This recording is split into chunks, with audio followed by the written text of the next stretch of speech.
Good morning and welcome to this morning's webinar. This is the third in the Fleets in Charge webinar series. We've previously looked at electrifying 2021 and supplying 2030. And this morning we're going to turn our attention to charging the EV revolution. I'm Catherine Bowen, I'm Senior Policy Advisor at the BVRLA and I lead on our decarbonisation workstream. Just to do some housekeeping before we start. The webinar is being recorded and will be available on the BVRLA's website afterwards, along with other webinars that we've run. During this morning's session, please do ask any questions. You can see the Q&A tab at the top right-hand side of your screen. There's also a chat facility there for you to use, but please do put the questions in the Q&A. It just helps me to manage them and put them forward to the speakers.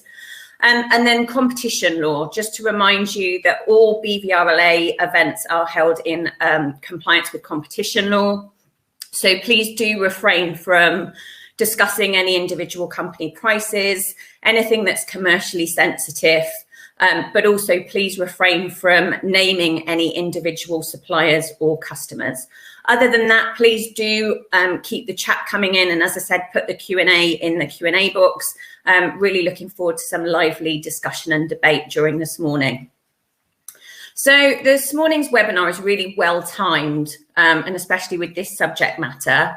The BVRLA is delighted to have recently been invited to join the EV Energy Task Force, very much in recognition of the important role that fleets have to play with decarbonising transport.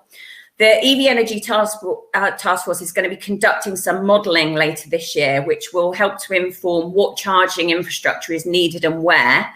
So to support this, we've been working with members, but also ahead of the government's national charging infrastructure strategy. We've been working closely with members to understand some of the key challenges and concerns, but also some of the different ways that members and their customers will need to interact with the charging infrastructure so we can ensure that the needs of fleets are acknowledged in this work.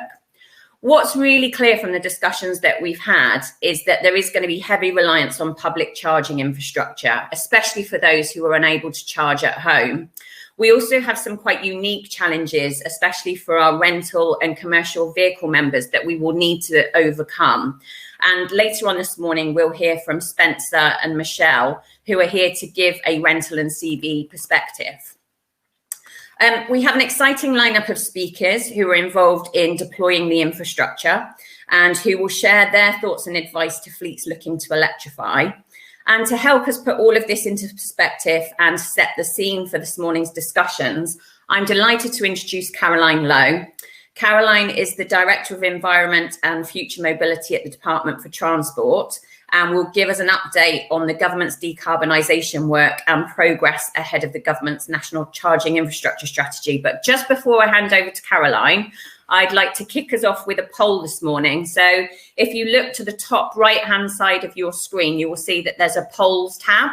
So if you go there, you can see that this morning's first question is, if the government gave you a choice between investing £1 billion in support for more private and public charging infrastructure or extending the plug-in grant for vans and cars, which would you choose? And I'm just going to wait a second to see what the results are showing us before I hand over to Caroline. If you can't find it, it should be in the middle next to the Q&A tab. So they're coming in slow and surely.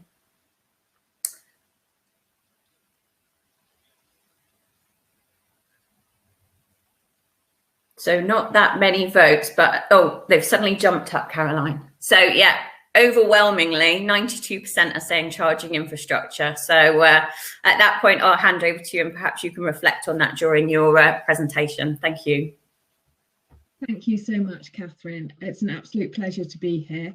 As Catherine said, I'm Caroline Lowe, the Director of Environment and Future Mobility at the Department for Transport. I'm actually only half of the director. It's a role I job share with Richard Bruce. But we had two invitations this morning and the other one was to appear in front of the Transport Select Committee. So I think I definitely got the better gig. It's an absolute pleasure to be here. I know Secretary of State spoke to BVRLA probably about 18 months ago now and was absolutely clear that you guys are fundamental to this transition. the investments that you make, the advice and support that you give each other, and the feedback that you give to government about what we need to do is absolutely vital to making the change to electric vehicles efficiently and at speed, which is what we need to do. So I'm really much more here to listen to you than to tell you stuff this morning. I'm really aware that you guys will have a much better understanding of some of the challenges on the ground than I do. So what we've seen since the Prime Minister's 10-point plan last November, when he announced the phase out of petrol and diesel vehicles by 2030, is that has really galvanised private sector investment, particularly in charging infrastructure. But we're really aware that the private sector can't do this alone, and that we need to work alongside you to unblock, to regulate, and to invest. So today's a great opportunity to make sure that we're focusing our efforts in the right places. I know that what I was asked to do, and what you'd all like me to do, is to give some clarity on the dates of some of the documents that we're working on. And I'm really sorry that I can't do that today. So we've got a number of really important documents in production: the Transport Decarbonisation Plan, the Green Paper, which will set out our ideas on how we should regulate for carbon dioxide emissions over the next few years through to 2030, the consultation on HGV phase-out dates, the strategy on charging. There's a huge number of documents, and they're all nearly ready, and I'd love to get them out of the door, but I'm afraid I can't give you a fixed date. So what I can tell you about is the things that we're already working on. And as I say, just listen to everything you've got to say and make sure we're feeding that into the infrastructure strategy in particular. But 4 things I thought it was worth touching on. First of all, the experience at charge points. Many of us in the team are EV drivers, so we really get it, how frustrating it can be when you turn up at a charge point and it's not working, or you work out how to pay. Our consultation on consumer experience closed a little while ago, and we got a fantastic result, fantastic set of responses. So we're in the process of discussing with ministers what we should take forward as a result of that, and aiming to regulate before the end of this year to improve the experience of reliability, data, so you know what's out there, price transparency so that people can understand what they're paying, and the ability to pay easily, potentially with contactless. So that's the first thing, which I think we've made really good progress on. The second area on infrastructure charging is charging at homes and workplaces, which is really where we've seen the majority of charging for the early adopters. And we've already taken steps to make sure that the support for that home charging has been expanded to tackle some of the trickier areas. So leaseholders, renters, small businesses and charities are now all eligible for our grant schemes. The third thing, which always comes up when you talk to people thinking about buying an EV, is range anxiety. And even though battery sizes have increased dramatically over the last couple of years, we know that for many people, that's the thing that puts them off. So we've committed to providing 6 fast chargers at all motorway service areas by 2023, and we've seen the private sector leap to put that into action. Alongside that, we've got committed funding and are putting in place the processes to upgrade the connections to all of the motorway service areas and to key places on the strategic road network, so that the charge is there ahead of the need, and all of those places are upgraded to be able to deal with full electrification of the fleet. And then the final thing I wanted to touch on, is perhaps the toughest nut to crack, is on-street charging for those people who aren't able to charge at home or at work. We recognise this is really difficult, and there is money committed, but in some ways more than the money, the challenge here is working with local authorities to understand what the right solution is in the local area and to work out how to actually put it in place. So that's a big priority for us at the moment. I'm really interested to get your thoughts on what you've seen working well and what government's role could be in that. So a huge amount going on. I've only been able to scratch the surface. And I'm really looking forward to hearing your questions and comments throughout the rest of the session. Thank you very much. Thanks very much, Caroline. Please do put any questions in the Q&A box, but just to get us started, a question from me, Caroline. So there are clearly some very knowledgeable people working within DfT and OZEV, but do you think that other areas of government, such as BEIS, ministers and cabinet officials, really understand the fleet sector? And is there any more that we can be doing to help educate them? Well, I think that's a great question. The first thing to note is that OZEV is actually a joint unit between the DfT and BEIS, because understanding the automotive sector and the energy sector are fundamental to delivering what the Prime Minister set out in the 10-point plan. So yes, BEIS ministers absolutely get the challenge here. And while some of their objectives are a bit different, supporting local industry and making sure we work out how to balance the grid and supply all the charge that is needed, the team works incredibly effectively to balance all of those objectives. But I think in terms of education, there's a big job to do with everybody, with ministers, with officials, with the country. And there's a huge appetite and interest in this, but there's also a lot of myths that need to be busted and a lot of misinformation. And I quite often come out of a meeting with number 10 policy advisors thinking, I wish I could just give you all an electric car and then we could have a completely different conversation. So yes, I mean, keep talking to people and talk about what works and talk about what you need from us. And, you know, the more specific and evidence-based those requests are, the easier it is for us to work with you and help you. Brilliant, thank you.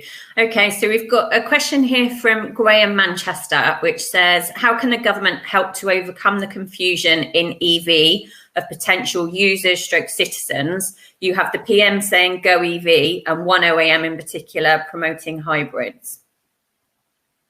Well, I think we do see a role for hybrids in term, and when the Prime Minister talked about 2030, he also talked about allowing hybrids through to 2035 in order to ease the transition. And that's one of the things that we'll be consulting on in the Green Paper, is what exactly is the definition and what will be allowed in that 5-year gap.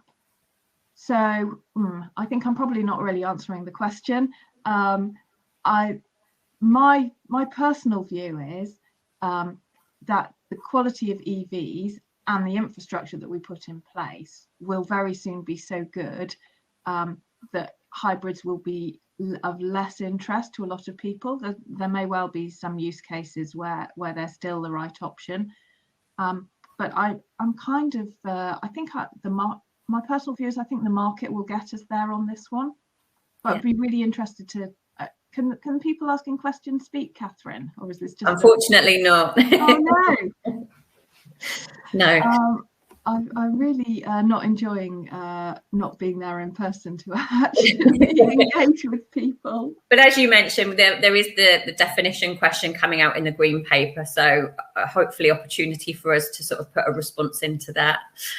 We've got another question here from Matthew Nichols that asks, given the probable uptake of EVs over the next few years, is 6 fast chargers per motorway services by 2023 going to be enough? So we think it is, and there will be many more coming quickly after that and alongside that. But that's exactly the work, Catherine, that you were talking about doing with Yvette, and that we will be setting out in the infrastructure strategy to convince ourselves and everybody and have that conversation with the market about how many chargers are really needed. And I think, you know, everyone would love a number and to be absolutely guaranteed that that's the right number. And I think when we look out to 2023, we feel very confident. But when we start to look further into the future, it's just really hard to know how the car technology will develop and also how people's behavior will develop. So I think we need to be quite agile and flexible. We need to be investing now but we need to then respond to the way the market develops over the next few years. Yeah, thank you. And just going back to the poll question and the sort of balance between grants and things like that, we've got a question here about every couple of years the car plug-in grant reduces by £500. Is that what we can expect from here on in? Well, it's a bit of a victim of its own success. So we have a fixed pot of money from Treasury, and we have to work out the best way to deploy it, which is why over time we've both reduced the amount of the grant and brought down the ceiling for the vehicles that it applies to. So it depends a little bit how sales go, what we have to do, and how we then judge in discussion with ministers is the best way to use what is in the end a finite resource. So I think it's possible the amount could come down again before it ends. Treasury have been really clear that after the next financial year, they're not interested in continuing to fund the plug-in grant, but I think they will continue to give us a lot of support for infrastructure. And we've got loads of questions coming in now, but I'm very conscious of time, so I might just ask one more, and then obviously, Caroline, if you're sticking around and you can see questions, please do use the chat to come back to people. But a question here from Denise Beadle asking what help is being considered to support commercial vehicle depots, ensure that they have sufficient power supply to electrify their van fleets? Yeah, so really good question, and probably quite hard to give a generic answer. And I would really encourage you to work with BVRLA, with Energy Savings Trust, and with EVEP to understand what specific options are open to you, and also to keep an eye on all of the consultations that are going on in the electricity sector to determine how the cost of upgrades shared between the entire electricity bill payer and people looking for specific upgrades.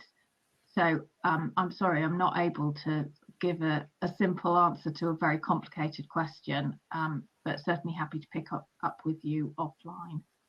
Just, Catherine, sorry, just one thing I should have mentioned when we were talking about the plug-in vehicle grant is I actually think some of the tax breaks for electric vehicles, both through company car benefit in kind and writing down allowances, are as valuable, if not more valuable, than the grant. And I think really important that we keep the pressure on our colleagues over at Treasury to maintain those supports on the vehicle side, even if plug-in vehicle grant itself won't continue forever. Thanks, Caroline, and a great point to end on. Unfortunately, we're out of time, but like I said, there are lots more questions in the Q&A. So, Caroline, if you do feel happy enough to maybe speak to people in the chat, then please do so. But thanks ever so much for joining us this morning. Next, we have Tom Callow, but before I hand over to Tom, we have another poll question. So again, if you'd like to go to the polls tab. The question is, if the government, oh no, that's the last one. Next poll should be coming up shortly. And as it loads, there are a lot of stories in the press and social media about a lack of charge points or the fact that they're not working or expensive to install. What do you think about the way that charging infrastructure issues are reported? And I'm just looking. Yeah, it is there. If you scroll down, it's there. First one is exaggerated. Number 2, underreported. Or 3 is reported accurately. So just while we wait for some of the results to come in there, I'll just introduce Tom. So Tom is the Head of External Affairs at BP Pulse, and we'll be presenting on some of their latest insights into the dynamics of the EV charging ecosystem. So just having a quick look at the poll. At the moment, we've got about 50% saying reported accurately, and then 25% exaggerated and 25% underreported. So interesting to hear your views, Tom, as I hand over to you. Thanks for joining us this morning. Many thanks indeed, Catherine, for the introduction, and thanks very much for having me. I'm going to try and keep this quite brief, so it's a bit of a whistle-stop tour, and I'm just going to share with you a few slides as well, which will hopefully just give you give you a view about where we see the market going. So as Catherine said, the dynamics of the EV charging ecosystem are changing, and it's quite interesting to see the dynamic and how they're shifting. So at the moment, the majority of charging, as most people know, is happening at home. It's happening overnight at home at people's properties, with the rest of it being predominantly on public networks, and some of it being at workplaces in commercial depots and so on as well. By 2030, we think that will change significantly. As you can imagine, the home charging proportion will drop as more and more people without home charging available to them adopt EVs. Workplace charging, we think, will really start to take off. We think a lot more employees will offer it to their drivers, but also the kind of commercial environment, depots, etc., will start to ramp up installations there. And public charging will continue to increase as well, picking up some of that share from home charging, with the balance really shifting towards the faster forms of charging as it already is today. In terms of sort of the route that we have, it's very much about pushing ultra fast charging as one of the key enablers of EV adoption. And one of the core reasons for that is, obviously, as has been covered already, about 40% of drivers won't have access to home charging. So your typical kind of semi-detached with a driveway at the top here is obviously ripe for a home charging installation. But there's lots of different types of properties. It's not just flats. Of course, apartments are the obvious one. But it's not just apartments and flats that fall into scope of that 40%. It's your new housing developments where the parking may not be near the property. It's quite challenging, therefore, to get a home charging point to, say, a communal parking area, potentially. You've got very sort of posh terrace streets in London with townhouses where that's a challenge as well. And, of course, rural areas. I used to drive through a lot of rural sort of Cheshire, and see a lot of properties there on, you back onto the front doors, come right onto the street with very little pavement. So very difficult to install home charging points for them potentially as well. So it's a vast majority of drivers at the moment obviously have home charging, but that will shift, whereby there might be a majority, but it will be a narrow majority having home charging, with around, say, 40% not having it. So what's the solution for those drivers? One of the solutions obviously being proposed is on-street charging. And on-street charging will absolutely play a role. We absolutely believe that on-street charging is important, and it's a significant part of the mix. But it does raise challenges. As you can see here, you've got drivers already trailing cables quite dangerously, potentially across streets in London. It's a matter of time before someone has quite a nasty accident tripping over a charging cable that's strewn across the pavement, in my view. But you've also got on-street charging points being installed, both in lampposts and dedicated charging points that are potentially hazardous in themselves. So the top left here, it's an area where actually curbside parking is typically done, and that's fine. But obviously, if there's no cars there, those charging points are right in the middle of a pavement for pedestrians, and if there are cars there, they may well get hit by a car parking on the curb. So it's quite challenging in some areas to deploy this sort of infrastructure. You've got trailing cables because you don't have dedicated parking bays.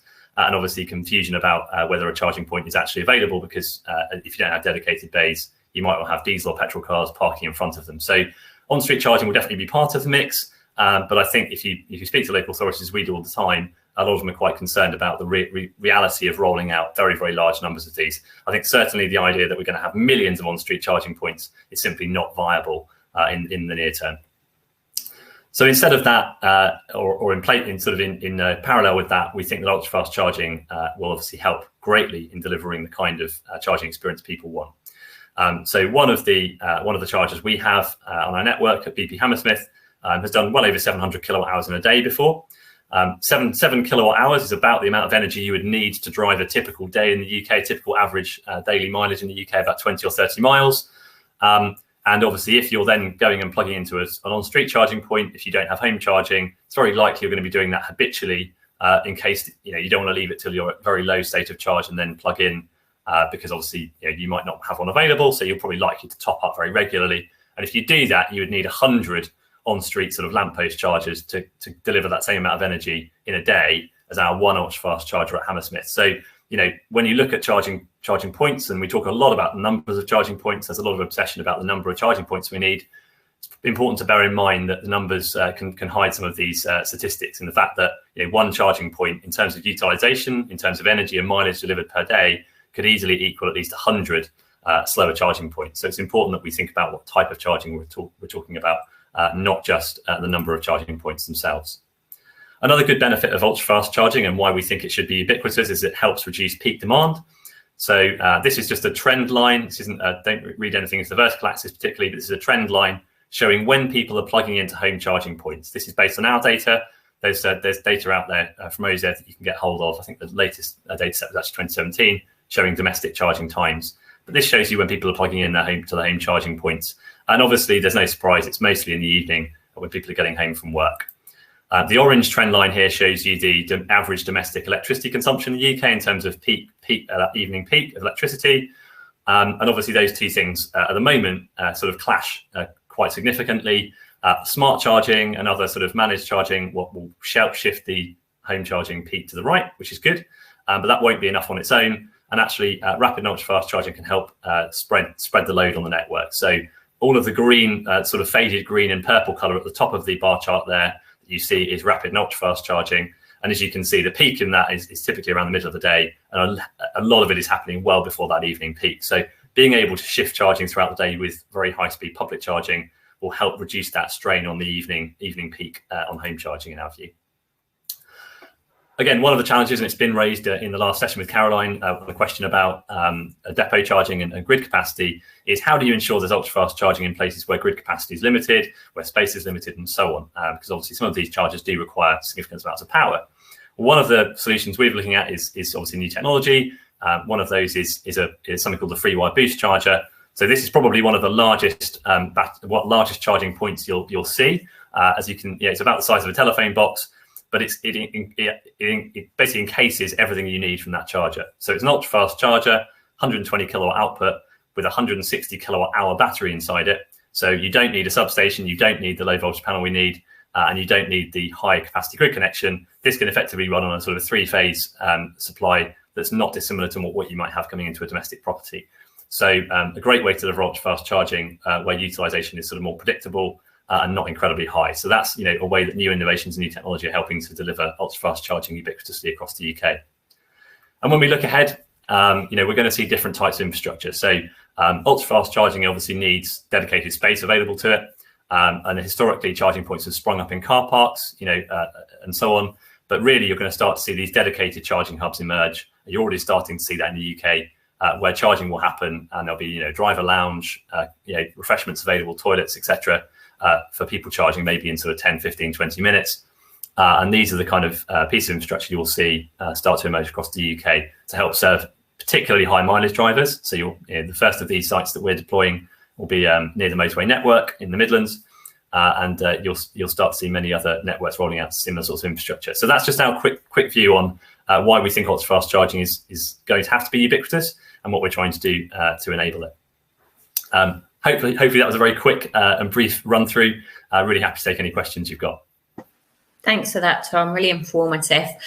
We do have a question in the question box, which, and I hope I pronounce this properly, apologies if I don't, is from Gorkan Akar. Do you have any projection for AC/DC charging points ratio in 2030? We do have some internal modelling. I think the numbers are probably less important in my view. I think you'll see some, significant numbers of AC charge points, probably not the millions, as I said. A good data point today is that although ultra-fast chargers make up about 3% of our network in terms of the number of charging points, they're delivering about 10% of the energy every day that we use, that we enable to drivers. So they're well over-indexing on the energy. And rapid chargers, which are sort of, rapid chargers will soon become destination chargers, and ultra-fast chargers will take their place. Rapid chargers on our network make up about 25% of the charge on our network, and they're delivering 70% of the energy today, 70. So, the fastest forms of charging are already delivering the majority of the energy. And that's where we're really looking is what is the energy need rather than how many charging points do we need? Because you work backwards from the energy in our view. Yeah, thanks for that. And a question coming from Leo Neal around the sort of SLA for the percentage of the network that's available and SLA for fixing faulty charge posts that users are reliant on. Yeah, it's a great question. One of the key things here is about the distinction between what I would call sort of legacy charging infrastructure and more modern deployments. So on our owned and operated infrastructure as BP Pulse, we're in the sort of mid 90% at the moment for availability, which we want to strive for 100% ultimately, as the whole industry wants to. And we're certainly got a roadmap to achieve very high 90% availability on the owned and operated infrastructure. And that's important because where we own and operate, we can maintain, we can service, we can go and fix any infrastructure or go and attend to infrastructure immediately. Where we don't own the infrastructure, and a lot of the legacy infrastructure is owned by people like local authorities.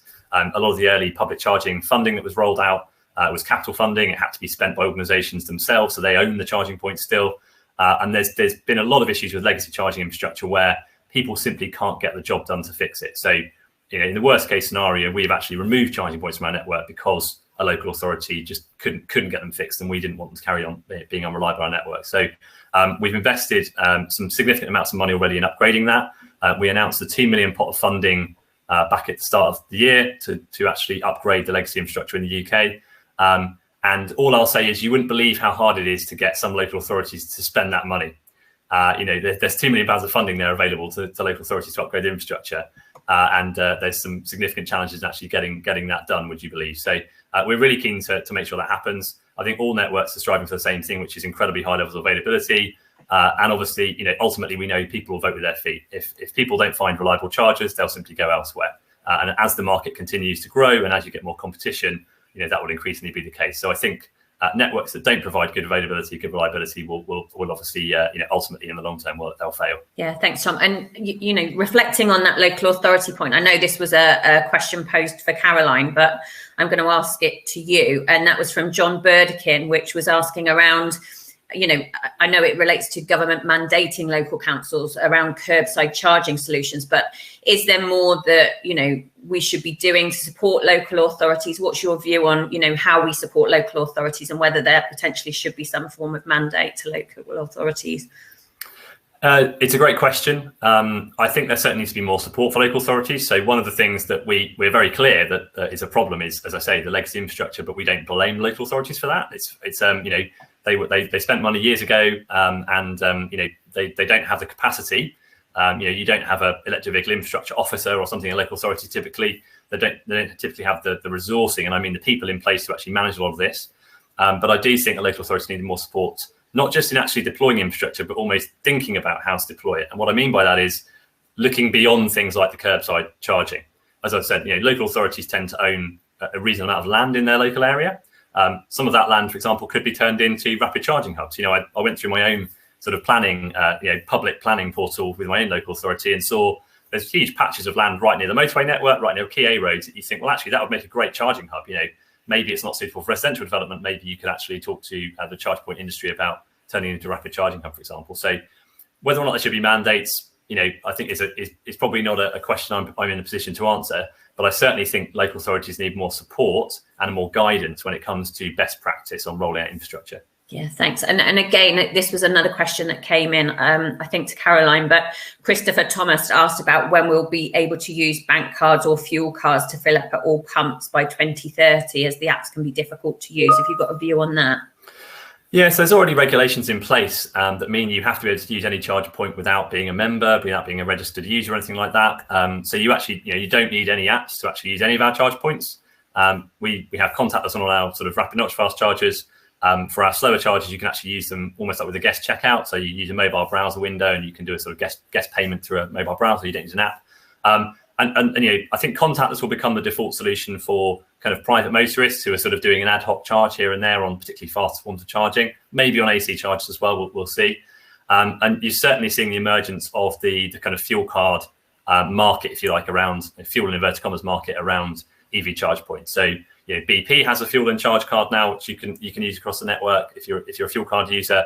But you'll start to see the emergence of potentially partnerships and roaming between networks where you're getting actually increased coverage through a single relationship. So you might have one card, but you might be able to use 2, 3, 4, 5 networks within that.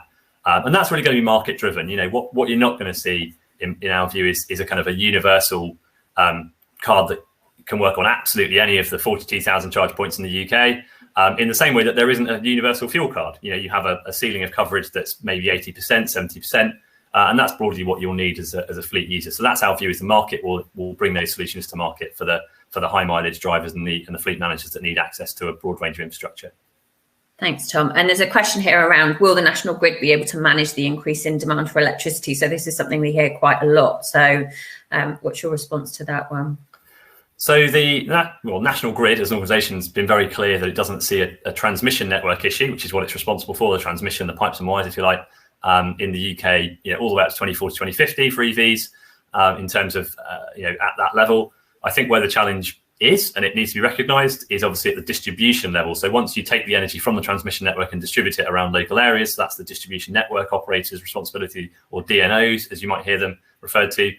There will be challenges there. They're not insurmountable in our view, and there'll be a mixture of ways in which those challenges are tackled. So one of them, which I've already mentioned, is things like smart charging, so shifting demand to off-peak. That greatly helps to reduce the peak loads around local areas. One of them, as I say, will be about faster charging and ensuring we don't have everyone trying to charge at home every night. But the good news is that there's already a lot of diversity in EV charging. So to give you an idea, only about 1 in 10 of our home charging points is used every day. So the vast majority are used something like once a week or even less frequently than that. And that stands to reason in terms of if you've got an average range now of 200 miles or more in a lot of EVs on the market, average UK motorist does 150 miles a week. As I say, averages are dangerous, but that means that you probably aren't having to charge more than about once a week. And obviously for higher mileage drivers, that might be different. But we're certainly seeing that sort of those various things come together to mean that there is, there are ways we can get around the grid challenge, but obviously some of it will involve reinforcement costs, and distribution networks will of course have to invest in local area upgrades to ensure there's sufficient distribution power. Thanks, Tom. And we are at time, but I'm just going to be cheeky and ask one final question.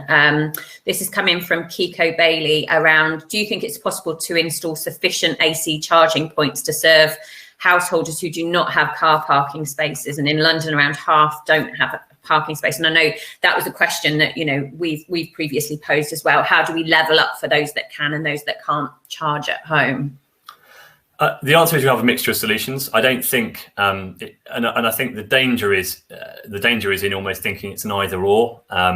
There'll be lots of people who don't want to use an AC charge point if they don't have a driveway, for example, for various reasons. Who prefer faster charging. There'll be people who don't want to use fast charging who would rather go and plug in slowly at a supermarket.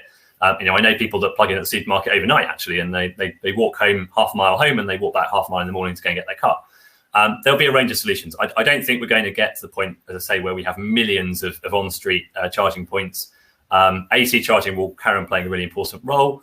But I think what you're starting to see is this consumer preference, and that's where we would start, is what do the customers want? What do the drivers want? There seems to be a preference for that faster form of charging, where people are actually able to go and charge quickly, potentially near home, both as well as away from home. And as I say, there's an inequity point potentially around people having access to home charging and those not. Probably important to remember that the people who can have home charging have already paid about 15 to 20% more for their house because it's got a driveway. So they've already actually paid a levy for that, if you like. But we do need to consider that social equity point going forward for sure. Thanks, Tom. And that, unfortunately, we're out of time, but thank you so much for joining us this morning. No problem. Pleasure. Thanks very much for having me. Thanks a lot. And next we have a panel discussion. So if I can invite our panelists to join and share their mics and their cameras. So we have Kevin Welstead, who's the EV Sector Director at SSE Enterprise Utilities, Michelle Miles, Head of ProGreen ProHire Group, Neil Madgwick, Head of Service Delivery at UK Power Networks, and Spencer Kinzett, Fleet Technical Service Manager from Scot Group. Good morning to you all. Good morning. So Spencer and Michelle, if I can ask you to kick off, Spencer, perhaps starting with you, if you can perhaps just give us a couple of minutes overview in terms of some of the key issues that are impacting rental. Yeah, certainly. But I do apologise in advance if I cover something that may have already been covered. So one thing we see is vehicle utilisation drops. Charging takes longer than refuelling ICE vehicles. It takes significantly longer to turn vehicles around, increases fleet costs, which in turn reduces revenues per asset. Cost of charging units, rapid DC chargers are significantly more expensive than fast AC. You have to weigh up the value of having quicker charging times versus the increased cost of infrastructure and electrical connections. Limited electrical capacity. The majority of our sites lack capacity for a sufficient charging infrastructure. So you need to upgrade connections or use load balancing and smart charging to resolve the challenge. Load balancing, more vehicles are added, obviously reduces the charging time, or increases, the charging time in a single site. Site locations, certain leaseholds that we have would not be suitable for the investment level needed. And therefore, some of our locations may need to relocate to new freehold or revised leasehold sites. Restricted AC charging. Most EVs are capped at 11 kilowatts of AC, some less and some more. Also, depending on the size of the battery and other factors, it takes substantially longer to charge one vehicle versus another. We need to carefully plan our fleet. So our fleet, we will over time migrate our fleet from ICE, plug-in hybrid and battery electrical vehicles in full. And that will come with significant risk over residual values, which have fluctuated significantly since their volume arrival in the used vehicle market. Staff training and changes to our systems. Introducing EV is a big change for the company, and a lot of work is being undertaken to train staff on product knowledge, charging EVs, and changing processes. Customer confidence. This is a biggie for us. Many customers are not confident hiring and renting battery electric vehicles due to the current charging infrastructure in the UK. There's not only anxiety, but active resistance in most cases due to the range anxiety and charging anxiety. D&C, another area. Vehicle collection, we all do them. If there's not enough battery life to collect a vehicle and no available public charge point, the vehicle will need to be treated as a breakdown assist, which in turn will incur further costs. The WCS grant, we've gone for grants, like many other businesses, but we found that it's been capped to 40 outlets per company. So this equates to 14K. Currently, our estimated project costs are in excess of 9.9 million relating to our location. Future.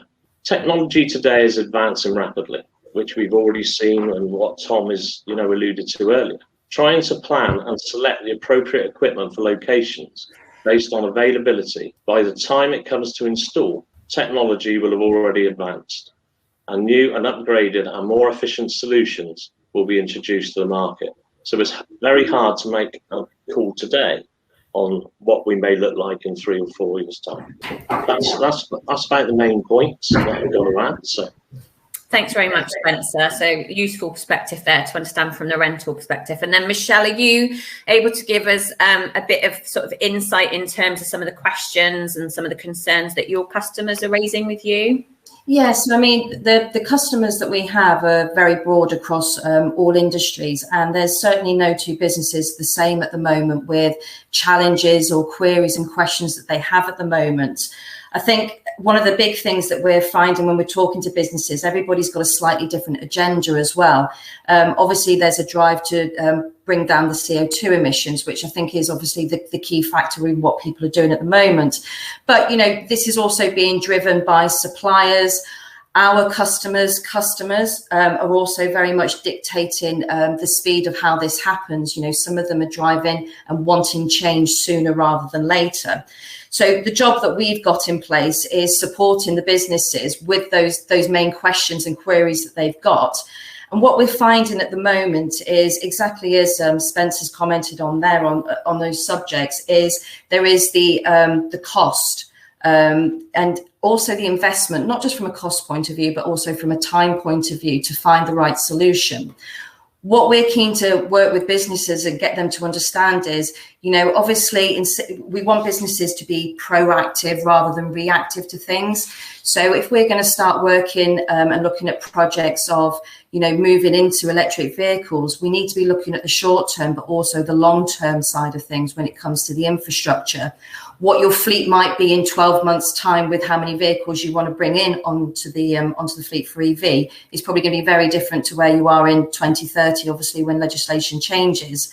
So the idea is that we start planning for what's actually going to be the long-term side of things and working with companies to kind of help educate them. And I think that's the big thing here. It's educating the businesses so it doesn't quite seem so overwhelming. At the end of the day, a lot of the businesses that we're dealing with, they've got a lot of challenges as far as day-to-day running of the business. And this can sometimes feel like an added chore to a certain extent. So what we're looking to do is kind of take the pressure off and work with them in answering those concerns. So like we said, obviously there's the cost, the investment.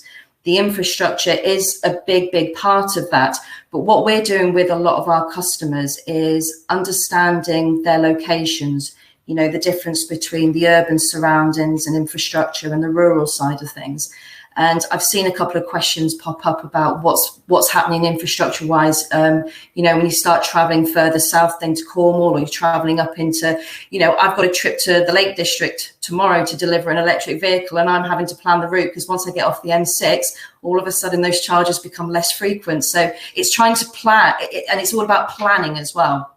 So a couple of subjects that we've done with our projects that we've done with our customers is some of our customers are part of a larger group. So when we're looking to install vehicle chargers onto their sites, we're working with them to make sure that as part of a group, there's a network of support, so they can actually interlink and share each other's charging facilities depending on where those vehicles are traveling to.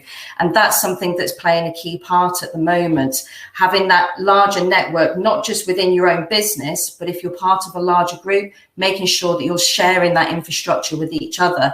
And that's not just electric vehicles, that's all alternative fuels. It's while we grow the infrastructure, it's making sure that we can share the network with each other.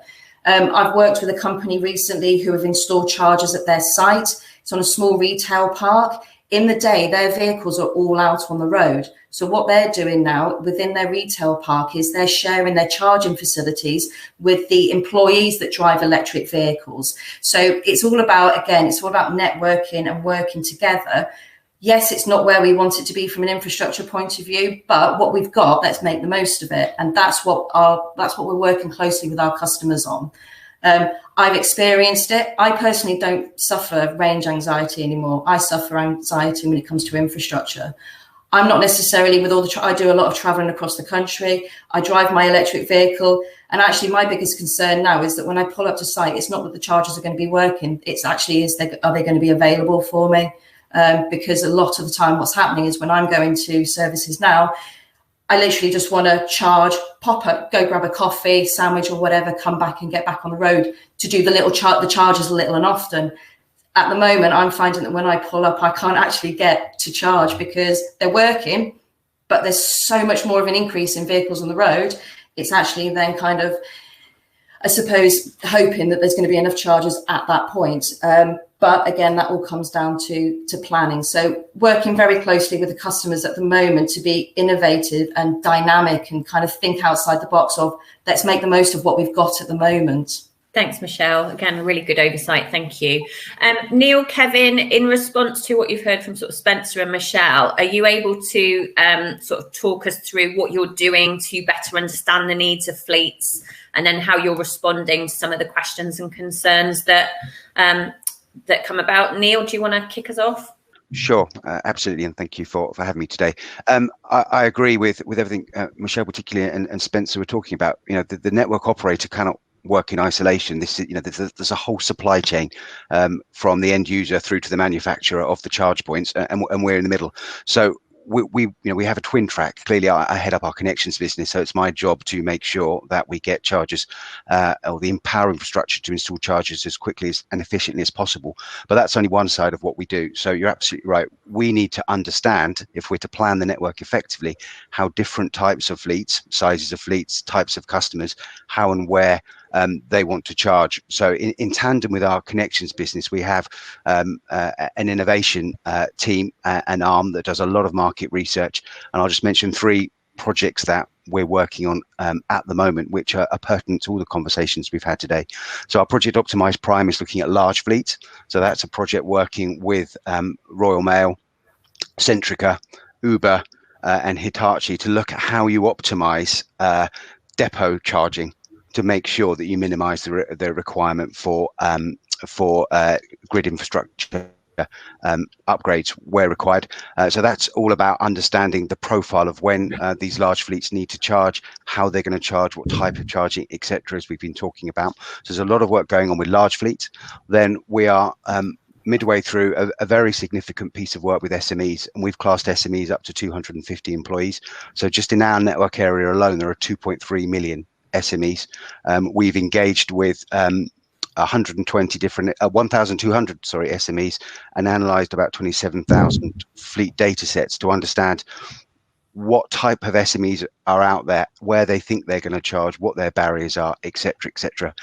And we're pulling together a plan to work with those SMEs. So as a good example, and we've already heard a lot about this, about half of those SMEs actually are the type of SMEs that will be charging at home or close to home. So then, of course, we've got what we've just talked about, the barriers and opportunities for those with and without driveways, and how we support those SMEs. There's a lot of work for us to do there to support those SMEs, and that links then into our third project called Charge Collective, which is working with in our area, and all the DNOs, network operators, are doing something similar. We have 116 local authorities in our area, and we have a project called Charge Collective where we are working with a local authority, and we're piloting at the moment with Cambridge, Norwich and Redbridge in London, to understand with them holistically their charging need in a geographic area. So rather than trying to do things piecemeal, and we talked about the sort of a number of things we need to do collectively to support local authorities there, in some cases lack of available resources and expertise, using their grants effectively, but also importantly them having a really holistic understanding of what private investments going on in their neighbourhoods as well, so they make sure they're using their funds in the best way.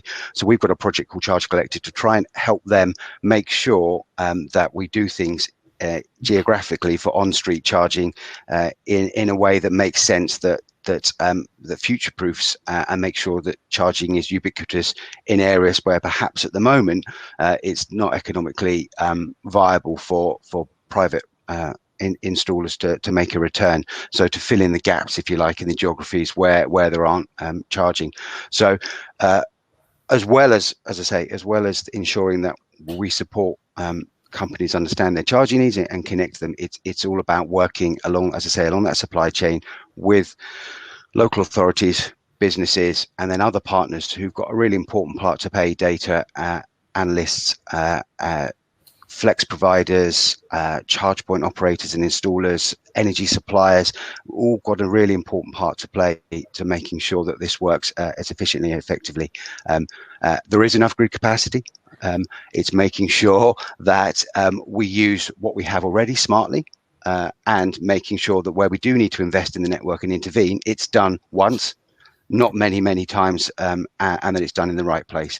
No one wants stranded assets in the wrong place, doing the wrong things. So it's important that we work collectively with Michelle, Spencer, Kevin, and others in the supply chain to do this effectively.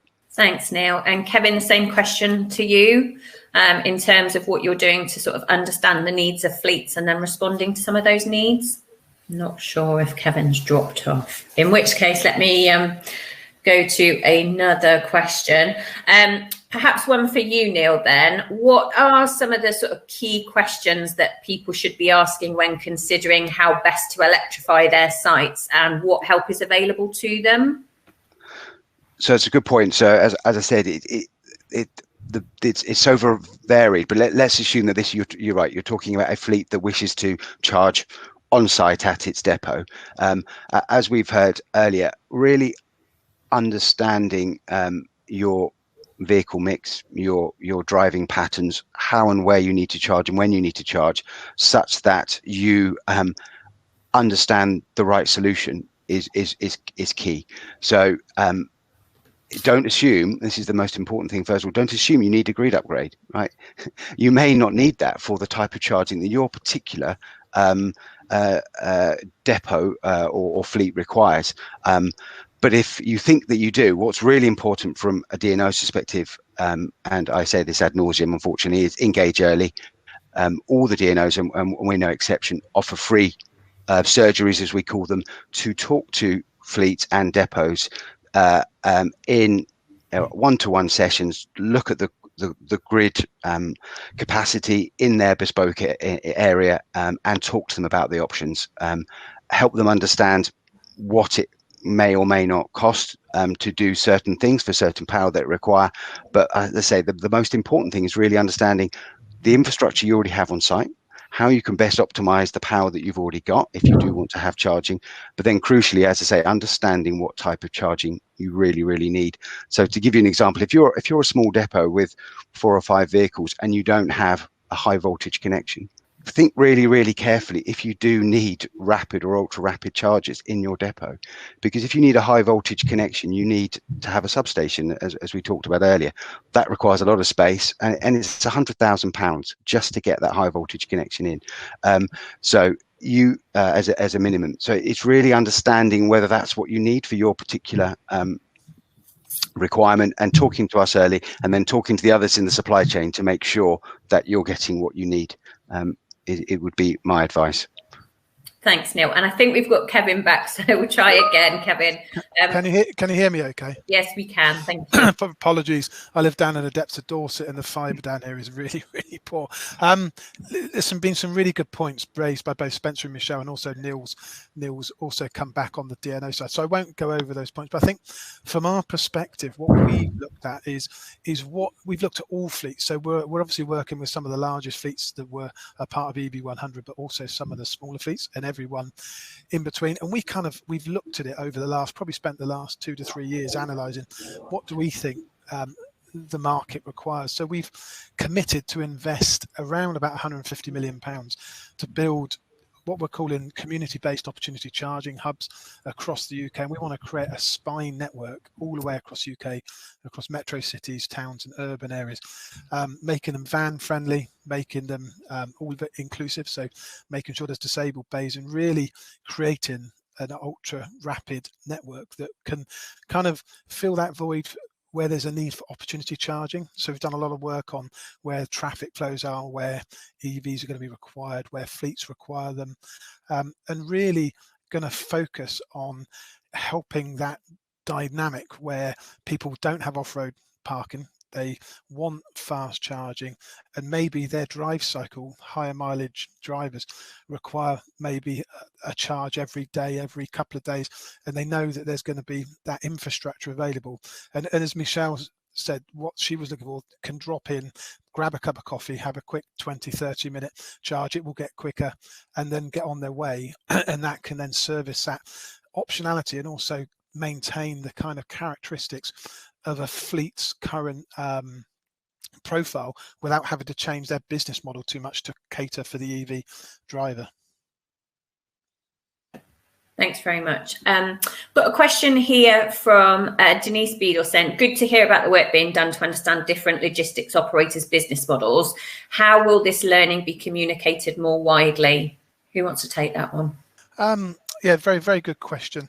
I think we've done a lot of work with we're doing a lot of work with LinkedIn and trying to reach as many people via social media as possible. We're also attending as many of these type of events and industry bodies to try and really help people navigate what can appear to some a bit of a black art, and as others have said, just the EV transformation is just one other headache that people have got to think about post-COVID and running their operation and all other things. And along with a number of other brands and in conjunction with people like Neil's business, we're there to try and offer as much support, guidance and help as possible, because we understand from talking to a lot of fleet operators the kind of anxiety it's there just thinking about that transformation, just thinking about how do they future-proof, don't go down the Betamax route. What does it look like today? What will it look like in 2030? And what's the kind of gap in between? And I think all of us have got a duty that are in this sector to really share as much information as possible, because I'm a firm believer that the only way we're all going to really get this moving in the right direction is everyone collaborating right through from government, local government, getting the planning process aligned, and then making sure that we support everybody to get there as quick as possible. Great. And I'm really conscious of time, and it's a shame it's gone so quickly. But I'm just going to ask you all one last question, if you can summarise as quickly as possible. If there was one piece of advice you could give people looking to electrify their fleets, particularly on charging infrastructure, what would it be? And Kevin, I'm coming to you first whilst we've still got your connection. Okay. My summary would be, don't be anxious. Don't see it as a fear. It can easily be there's a solution for every fleet out there. Michelle?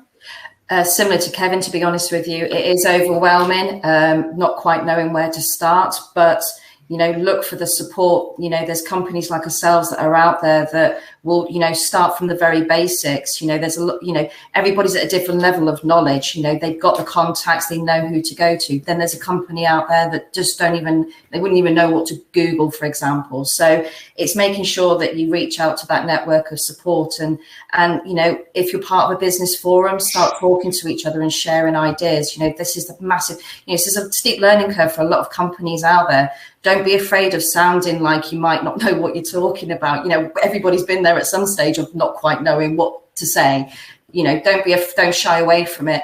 Big thing, don't shy away from it, because it's happening. And, you know, the sooner you start looking into it and kind of doing the research and working with companies like ourselves, the less anxiety and stress is going to be towards sort of like these deadlines that are being set. Brilliant. And Spencer, from you? Yeah, I think for me, it's, you know, plan your charging needs, do a case study, plan it in detail to avoid any, you know, costs further down the line that will dwarf your planning costs. Understand the limitations of your site or sites. First, work out what the charging needs are of your fleet, and then plan. So it's all about planning and then identifying what infrastructure you are going to need. So it's, again, you know, what Kevin has said and what Neil has said. We don't need to over-engineer. There may be solutions available without the heavy investment. Great, thanks. Finally, over to you, Neil. Yeah, very similar to what Michelle was saying. No question is a silly question, right? All our advice from all DNOs is free, and we would much rather talk to anybody early, understand their need, answer those questions, and then we can get it right. What the last thing any of us want in this collective group is people coming to us after, you know, when it's almost too late, when they need to have had done something earlier. So speak to us early. There's lots of information and lots of resources out there. In some ways it can be overwhelming, and I think, Catherine, that's where organizations like yours come in to help make sure that we work in partnership and get the right information to the right people, because there's a lot out there.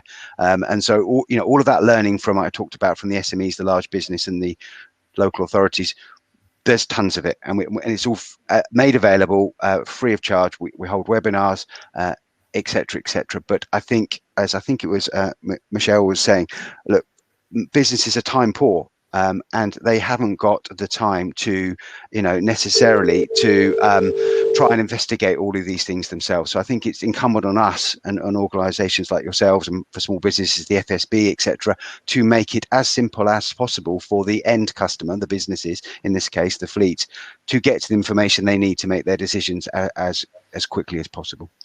Thank you. And thank you all so much for joining us this morning. Really appreciate your time.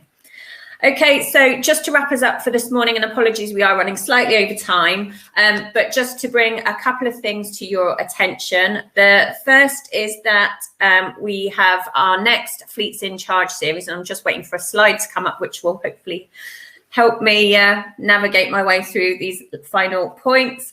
So our next Fleets in Charge event is happening in August. So the 18th of August, and that's going to be Beyond Electric, where we'll be looking particularly around the heavier vans and trucks. We then also have a digital conference that's happening on the 7th of October. You can get more information for both of those events on our website at the Fleets in Charge tab.